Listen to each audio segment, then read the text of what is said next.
किया है बेटी कवन बेटी के चढ़ता हरा दिया हो। आहे माई कवन माई के फाटता छतिया हो। अरे अपना दुलारी धिया भैली पराई छने भर में हो जाई विदाई।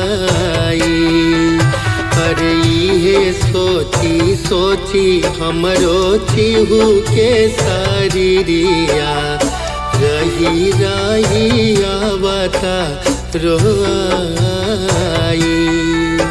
अरे अपना दुलारी धिया भैली पराई छने भर में हो जाई विदाई।